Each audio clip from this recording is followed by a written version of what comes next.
سورہ محمد کی ابتدائی 10 آیات کا ترجمہ کیا جائے گا آج کے اس درس میں، اور اس کا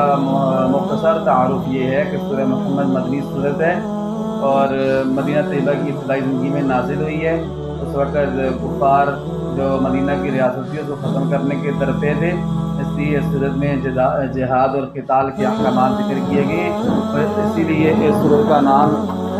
دوسرا نام سورہ قتال بھی ہے۔ اور اس کے علاوہ اس سورت کی دوسری آیت میں ہمارے پیارے نبی حضرت محمد مصطفیٰ صلی اللہ علیہ وسلم کا نام نامی اسم گرامی ذکر کیا گیا ہے، اس لیے اس کا نام سورہ محمد بھی ہے۔ اور اس کے علاوہ اس سورت کے اندر قیدیوں کے احکامات ذکر کیے گئے ہیں۔ یہ اس کا مختصر تعارف ہے۔ اللہ تعالیٰ ہمیں کی توفیق عطا فرمائے۔ اعوذ باللہ من الشیطان الرجیم، میں اللہ تعالیٰ کی پناہ میں آتا ہوں شیطان مردود کے شر سے۔ بسم اللہ الرحمن الرحیم، میں شروع کرتا ہوں اللہ تعالیٰ کے نام سے جو نہایت مہربان بڑا رحم کرنے والا ہے۔ سورۃ محمد مدنیہ، سورہ محمد مدنی سورت ہے۔ الذین کفروا وصدوا عن سبیل اللہ، جن لوگوں نے کفر کی روش اختیار کی، وصدوا عن سبیل اللہ، اور اللہ کے راستے سے روکا، اضل اعمالهم، اللہ تعالیٰ نے ان کے اعمال کو اکارت کر دیا، ضائع کر دیا۔ والذین آمنوا، اور جن لوگوں نے ایمان لایا، وعملوا الصالحات، اور نیک اعمال کیے، وآمنوا بما نزل علی محمد، اور ایمان لائے اس وحی پر جو حضرت محمد مصطفیٰ صلی اللہ علیہ وآلہ وسلم پر نازل کی گئی، وہو الحق، وہی حق ہے، من ربہم، ان کے رب کی جانب سے، کفر عنہم سیئاتہم، اللہ تعالیٰ ان کے چھوٹے موٹے گناہوں کو معاف فرما دیں گے، واصلح بالہم، ان کی حالت درست فرما دیں گے۔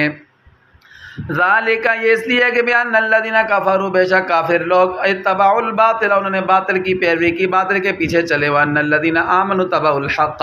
اور بے شک ایمان والوں نے حق کی پیروی کی، من ربہم، اپنے رب کی جانب سے، کذالک یضرب اللہ الامثال، اسی طرح اللہ تعالیٰ لوگوں کے لیے مثالوں کو بیان فرماتے ہیں۔ کذالک یضرب اللہ، اس طرح اللہ تعالیٰ بیان کرتے ہیں لوگوں کے لیے امثالہم، ان کی حالتوں کو۔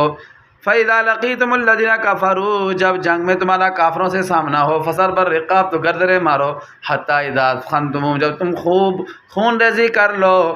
اور قابو کر لو، تو فَشُدُّوا الْوَثَاقَ، تو پھر مضبوطی کے ساتھ ان کو قید کر لو۔ فَإِمَّا مَنًّا بَعْدُ، پھر اس کے بعد دو صورتیں ہیں، یا تو احسان کر دو، فَإِمَّا مَنًّا بَعْدُ، اس میں احسان کر دو چھوڑ دو، وَإِمَّا فِدْیَةً، یا فدیہ لے کے چھوڑ دو، حَتَّىٰ تَضَعَ الْحَرْبُ أَوْزَارَهَا، ذَلِكَ، یہاں تک کہ جنگ اپنے اوزار کو رکھ دے، یعنی جنگ ٹھنڈی ہو جائے۔ ذَلِكَ وَلَوْ يَشَاءُ اللَّهُ، اگر اللہ تعالیٰ چاہیں تو لَانتَصَرَ مِنْهُمْ، اللہ تعالیٰ خود بھی ان کافروں سے انتقام لے سکتے ہیں ایمان والوں کا، وَلَٰكِن لِيَبْلُوَ بَعْضَكُم بِبَعْضٍ، لیکن اللہ تعالیٰ تمہاری بعض کے ساتھ آزمائش کرتے ہیں کہ تم اللہ کا حکم مانتے ہو یا نہیں مانتے ہو۔ والذین قتلوا فی سبیل اللہ، وہ لوگ جو اللہ کے راستے میں قتل کر دیے گئے، شہید کر دیے گئے، فلن یضل اعمالهم، اللہ تعالیٰ ان کے اعمال کو ضائع نہیں کریں گے، سیہدیہم، جلد انہیں اللہ تعالیٰ راہ دیں گے، ویصلح بالہم، ان کا کام اللہ تعالیٰ بنا دیں گے، ویدخلہم الجنۃ عرفہا لہم، اللہ تعالیٰ ان کو ایسی جنت میں داخل کریں گے، عرفہا لہم، جس کو انہوں نے خوب پہچان لیا ہے، اللہ تعالیٰ نے ان کو تعارف کرا دیا ان کے لیے جنت کا۔ یا ایھا الذین آمنوا، اے ایمان والو، ان تنصروا اللہ، اگر تم اللہ تعالیٰ کے دین کی مدد کرو گے، اللہ کے نبی کی، ایمان والوں کے علماء کی مدد کرو گے، دین کی مدد کرو گے، تو ینصرکم، اللہ تعالیٰ تمہاری مدد فرمائیں گے، یثبت اقدامکم، تمہارے پاؤں جما دیں گے۔ والذین کفروا، جن لوگوں نے کفر کیا، فتعسا لہم، بر تباہی، واضل اعمالہم، اللہ تعالیٰ ان کے اعمال کو ضائع کر دیں گے۔ ذالک بانہم کرہوا، یہ اس لیے کہ انہوں نے ناپسند کیا ہے، ما، اس وحی کو، قرآن پاک کو، انزل اللہ، جو اللہ تعالیٰ نے نازل کیا، فاحبط اعمالهم، اللہ تعالیٰ نے ان کے اعمال کو تباہ و برباد کر دیا۔ افلم یسیروا فی الارض، کیا وہ زمین میں گھومتے پھرتے نہیں، چکر نہیں لگاتے، سیر نہیں کرتے، فینظروا، پس وہ دیکھیں، کیف کان عاقبۃ الذین، کیسا ہوا انجام ان لوگوں کا، قبلہم، جو ان سے پہلے گزرے ہیں، دمر اللہ علیہم، اللہ تعالیٰ نے ان پر تباہی ڈال دی، تباہ و برباد کر دیا۔ دمر یدمر تدمیرا کا معنی ہوتا ہے بالکل نیست و نابود کر دینا، ریزہ کر دینا، ختم کر دینا۔ وللکافرین امثال، ان کافروں کے لیے بھی ویسی